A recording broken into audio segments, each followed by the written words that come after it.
ঢাকা ২০ ধামরাই আসনে বাংলাদেশ জাতীয়তাবাদী দল বিএনপি এর মনোনীত প্রার্থী আলহাজ তমিজউদ্দিনের পক্ষে ধানের শীষের প্রতীকে ভোট প্রার্থনা করছেন কৃষক দলের নেতৃত্বে বিএনপি ও অঙ্গ সংগঠনের নেতাকর্মীরা এবং সাধারণ মানুষ স্বতঃস্ফূর্তভাবে গণসংযোগে অংশ নেন। এ অবস্থার পরিবর্তনে ধানের শীষই একমাত্র ভরসা বলে মন্তব্য করেন তারা। কৃষক দলের নেতা মোহাম্মদ আলতাবুর রহমান তালুকদার, শহীদুল ইসলাম সুজন, জসিম, শামসুল ইসলাম, তুষার, সোহেল, মজিবুর সহ আরো অন্যান্য নেতারা বলেন, আলহাজ তমিজউদ্দিন একজন সৎ, ত্যাগী ও জনবান্ধব নেতা। এ সময় কৃষক দলের নেতাকর্মীরা স্বতঃস্ফূর্তভাবে উপস্থিত ছিলেন। পুরো কর্মসূচি শান্তিপূর্ণভাবে অনুষ্ঠিত হয়। আলহাজ তমিজউদ্দিন সাহেবের জন্য আমরা ৫ নং ওয়ার্ডের ধামরাই পৌরবাসী আমরা ভোট চেয়ে আসলাম। আপনাদের কাছে সর্বপ্রথমে দোয়া চাই এবং ভোট চাই। আমার বলার কিছু নাই।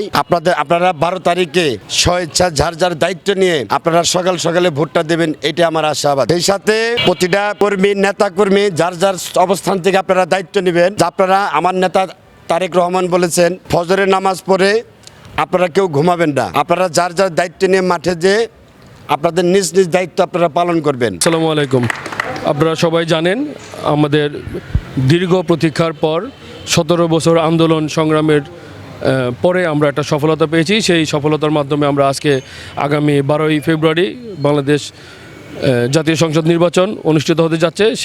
সেই ধারা অব্যাহত রেখে আমাদের ধামরাই ঢাকা ২০ আসনের এমপি মনোনীত প্রার্থী, ধানের শীষের প্রার্থী জনাব আলহাজ তমিজউদ্দিন সাহেব, ওনার জন্য আজকে আমরা ভোট প্রার্থনা করে আসলাম এবং দক্ষিণপাড়া হয়ে কালিয়াগড়, বাগনগর এবং মডেল টাউন হয়ে আমরা এখানে আবার এসে উপস্থিত হয়েছি।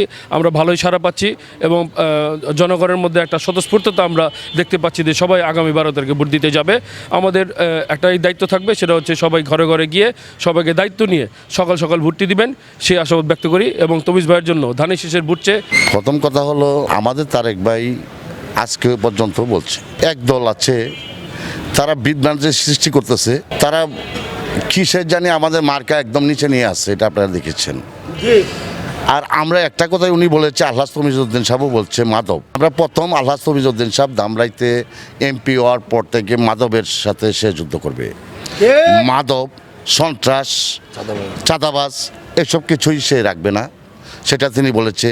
আমি আজকে আমার প্রিয় নেতার কাছে একটা জিনিস দাবি করতে চাই আপনাদের মাধ্যমে। আমরা ক্ষুদ্র আয়ের মানুষ, বিভিন্ন গার্মেন্টস সেক্টরের মানুষ, আমরা ধামরাইতে বসবাস করি। আমি ৫ নম্বর পর থেকে আমি একটা কথা বলতে চাই, ওনার বাবার নামে স্কুল আছে, ওনার মার নামে মাদ্রাসা করেছে। আমি একটা কথাই আপনাদের মাধ্যমে জানতে চাই, আমার লিডারে আলহাজ তমিজউদ্দিন এখানে এমপি হবে। ৫ নম্বর থেকে বিপুল ভোটে আপনারা পাস করাবেন না ভাই? আর যদি পাস করাইতে পারি, আমার লিডারের নামে একটা মেডিকেল কলেজ আলহাজ তমিজউদ্দিন সাহেব এমপির নামে আমরা চাই। তাহলে আমরা ক্ষুদ্র আয়ের মানুষ এখানে বেশি, বিভিন্ন গার্মেন্টস সেক্টরে আমরা কাজ করি, আমরা দিন আইনা দিন খাই। আমাদের ছেলেবেলে কিন্তু ভালো একটা বিলিয়ন ছাত্র হয়, ওরা কিন্তু ভালো একটা ইয়েতে যায়, চান্স পায় না টাকার জন্য। টাকাওয়ালারা কী করে সিট কিনে নিয়ে নেয়। আর এখন আর আমার এমন একটা তাকে এমপি বানাইতেছি, তার কোনো দুর্নীতি পাবেন না। সে 3 বারের উপজেলা চেয়ারম্যান ছিল, তার বেতনটা পর্যন্ত কোনো সময় নেয় নাই, আপনি জিজ্ঞাসা করতে পারেন।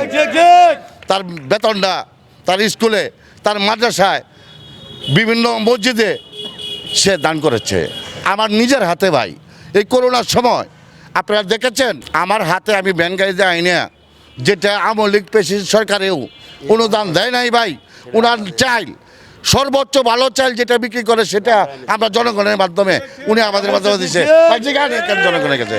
আর বেশি লম্বা করবো না, এই বলে আমার সংক্ষিপ্ত বক্তব্য এখানে শেষ করছি। আসসালামু আলাইকুম। মোহাম্মদ মশিউর জামান মুবিন, ৩২ নিউজ, ঢাকা।